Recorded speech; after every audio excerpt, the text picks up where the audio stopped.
All right, the conversation continues here, talking about how to create a resilient cyber space right here in our country. And Martin is right here with us just explaining. And before we went off the air, he was explaining what exactly usually happens behind the scenes, maybe when the back end, when a system is invaded. But I want you to finish up, and then you can talk about what's happening during Cyber Week Africa. Yeah, maybe just finish up.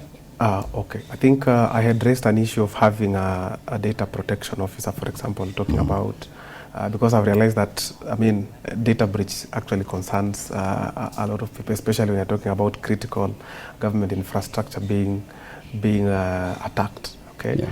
So I think the government is in the process of encouraging companies and departments of government to have an officer who can understand the necessary data dynamics. Yeah. So we are calling them data protection officers. So at least if you have such a person, then plus now the cybersecurity experts, then you can then bring in governance on different aspects of security. Yeah. Okay. And then, of course, before I went to that, you had raised about the different categories of hackers. And I think we will encourage that every company engages an ethical hacker just to try and see how resilient their architecture is. Yeah. Okay. And that is what white hackers do. Okay. So that before the black guys come and do their thing, at least you can make some informed decisions before that. Yeah. Yes. What if AI-powered threats that prove to be unmanageable? Yeah. Okay. Now that we are living in a world of super intelligence, and they were saying that's the next phase of these new forms of AI that cannot be controlled by humans. It's super intelligent. How can a system be set up for that? Especially now, if I can imagine if government, the State House was, yeah, sure. So AI-powered. Talking of AI brings all the goods and also brings the bads, okay, depending on how it is applied. Yeah. So if as a company you are, or as an entity you are going to still deploy the traditional solutions, then you'll be overpowered.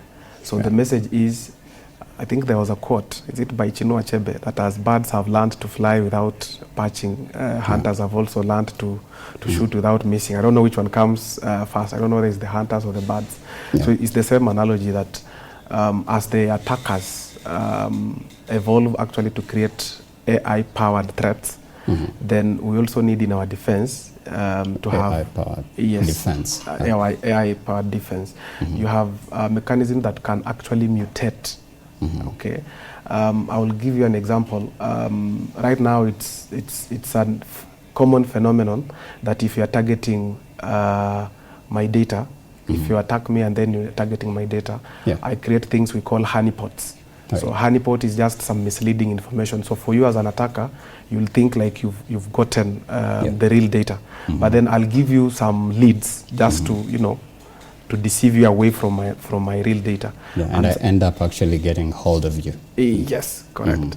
Yeah, so the thing is you need to embrace AI. And I think even as we go to, you asked me about the Cyber Week Africa, some of the things that actually have come up is now we have an AI research lab at Kenya School of Government, courtesy of the partnership that we've been making. So maybe what does it take to build our own AI LLMs? And why is it proving difficult? Because the issue, finances and resources, what are these resources that we can't have? Computing power and storage. Why don't we have the capacity? Because we are pulling in different ways. We need to bring resources together. Look at it even as an African thing. I think in our theme, we're talking about resilient systems in Africa. So if we cannot do it as an entity, can we then do it as a community as for example, as private sector? If then we cannot manage, then can we bring in the government? If all of us then locally cannot do it, can we involve our neighbors? Can we, pull the resources together in terms of skill sets, in terms of computing power, in terms of storage? Yeah. Okay. So how many megawatts maybe do we need for us to to develop an LLM? Yeah. Is it even about the energy first and the infrastructure first? Actually, it's the energy first, because you see, if you're talking about, I don't know how often you lose power here. Yeah. I don't know, but you realize that energy is the first thing that you need. You must have power actually to develop. Yeah, to develop. Then, that is electricity in a nutshell. Then after that, of course, now you need computing power. Yeah. Okay. For example, we have countries that are already adopting quantum computing. For us, we are only reading it as a concept, because we do not have, we cannot actually have we don't have the capacity. Capacity. And then, of course, what's preventing us from having the capacity to develop? I think we have different priorities. Looking so we are third world countries still maneuvering. Yes. Food issues. Food issues. Yeah. So we cannot put all our budgets. But there's a Ministry of ICT. It's right over there. Does it have enough budget to do that? There's a lot of money being sent over there. Billions. In fact, billions actually. Okay, that's a different conversation altogether. But I think we need a lot of resources for us even to talk about having our own LLM. Right. Yeah. There's this dude, I think he developed something called Simba AI. When you look at such a young, innovative figures in the country that have visions and dreams of even competing with people who own these LLMs, does it tell you that there's a potential of Kenya emerging top lead in being part of the LLM metaverse? Yeah, I think when you're talking about technology, Kenya, especially in Africa, we are somewhere in the map, because our rate of embracing technology is very high. Yeah. We are also daring. I don't know if that is the correct term to use. Yeah, sure. I agree. And of course, because we have realized that there is a lot of knowledge out there, and Kenyans always go for it. Yeah. And after acquiring the skills, we want to put them into practice. Yeah. I think the only thing that is preventing us is we do not have a environment to actually simulate. Yeah. Okay. Because you see, it's one thing actually having the skill, but then how do you apply it to a real environment? Yes. So the capacity I'm talking about is where we have labs that actually we have a simulation and a demo organization that actually has actually include it in the school curriculum. Yes, for sure. I think that would be even better. Yes. Make it compulsory to have an AI skill. And I don't know if you've seen these ads. Are you looking for a job, disappear for 6 months and learn AI? It's actually, it sounds threatening, but it's actually the real world we are morphing into. Yeah. Yeah, sure. So there is a lot of, I think we have gathered enough information about what goes around cybersecurity. Yeah. In my opinion, what is missing is that environment actually to simulate. Yeah. Okay. Because you cannot give me your data to actually to play around with it, especially when you're talking about cybersecurity. By the way. For example, if you're talking about an AI model, you need volumes and volumes of data to train it. Yeah. Okay. So do you have any information that is too. Yeah. So do you have some data stored somewhere that we can use it to train? Yeah. Okay. You realize that most of our data they are disjointed. Okay. Yeah. That is why I'm talking about collaboration. So if we agree that we can be sharing some of this data that is not very sensitive, and then we can start with that in training our data, and then I think we may make some progress. Absolutely.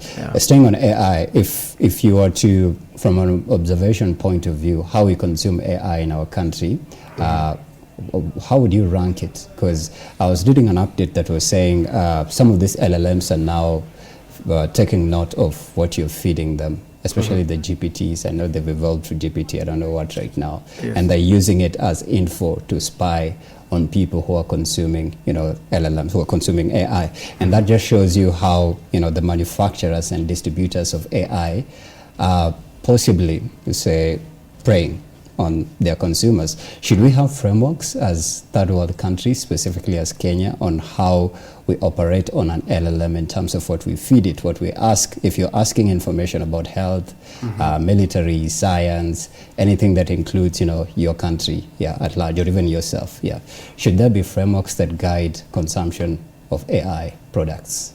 Yeah, I think the Ministry of ICT has already come up with a framework. I think it's 2025-2030, an AI framework that is going to guide us on how we we consume AI. So yes, we need a framework because we are sharing a lot.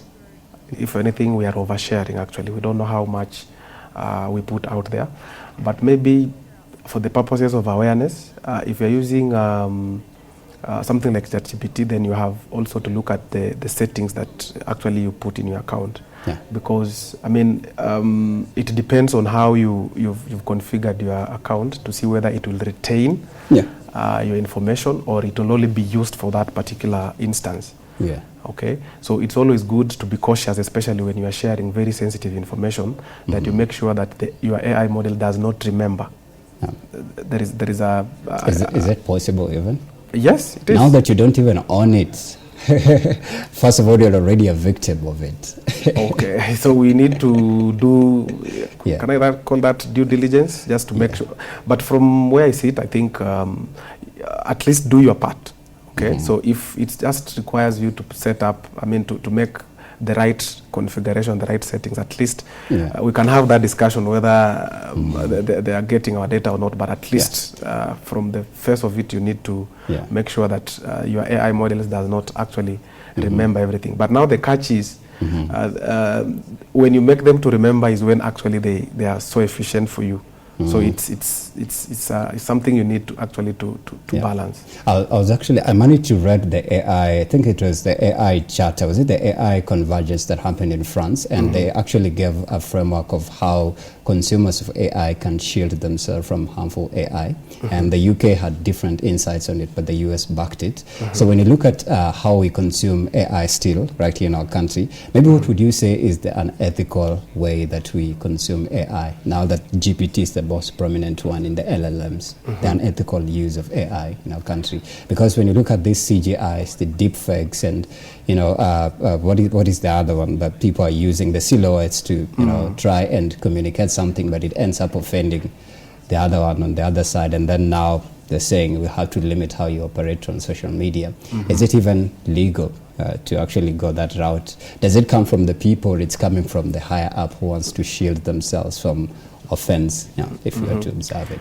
And maybe before I go to that, we realize that we are living in an era where everything is about data. If you have the data, actually you call the shots.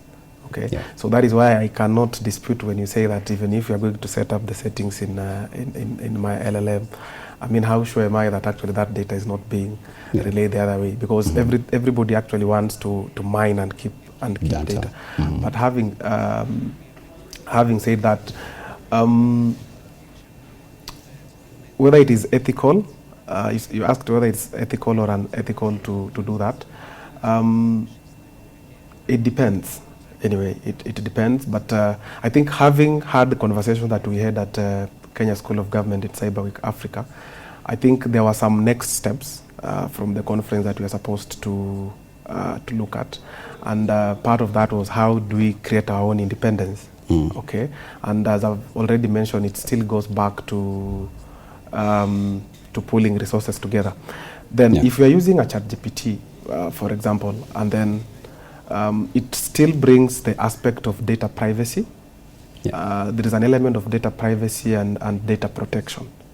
Data privacy demands that if you have my data, then I'll still have control. What's the word? I have to dictate actually who has access to that data. If I gave you my phone number today, data privacy requires that before you give it to the next person, you seek for my consent. So that at any given time I should be knowing where is my data, so that in case of anything, I know which tracks to tie. But now, when you're using ChatGPT, first of all, you have to understand from a data privacy perspective, how much of the data that you own and how much of the data that you are sharing that is not yours is from other entity. And going by the concept of data privacy, then you have to recognize that there's some information, especially, for example, you're talking about a business secret, business plans and such things. Or a military secret, consultation, health details. So I think we just need to be aware of how much data is sensitive not to be shared on those platforms. But whether we are going to stop using those modules, I doubt, because AI is here with us. I remember the first time I heard of ChatGPT. If you will have gone to an office, you know, somebody will want to use ChatGPT as if they're hiding. Yeah, why? Yeah, because you see, it was like, you know, when I'm using it to do my job, for example, if you have to come up with maybe some write-ups. Yeah, an email, you're responding to a client asking something serious. Yeah, you know, somebody will see as if, you know, you're trying to be lazy, right? Yeah, actually that raises this question, because we are out of time. We have actually a minute. Do you think AI is making us dumber? Like, instead of people getting smarter, they're now getting stupider? No. I think AI is here to replace the stupid people you are worried of. AI will replace the stupid jobs. And what are the stupid jobs? Those jobs that can be, they are repetitive and they can be automated. What about in terms of critical thinking? Just think organically and put your thoughts on paper, or insert it in the email. I trace as a valid concern, but I don't think it will replace or it will make us dumber. Yeah. It's how we embrace it. Is it how you're using it, or how you got used to it? Is it using you, or you are using it? I think we need to use it. We should not allow it to use us. We should use it to make us even better. Right. Okay.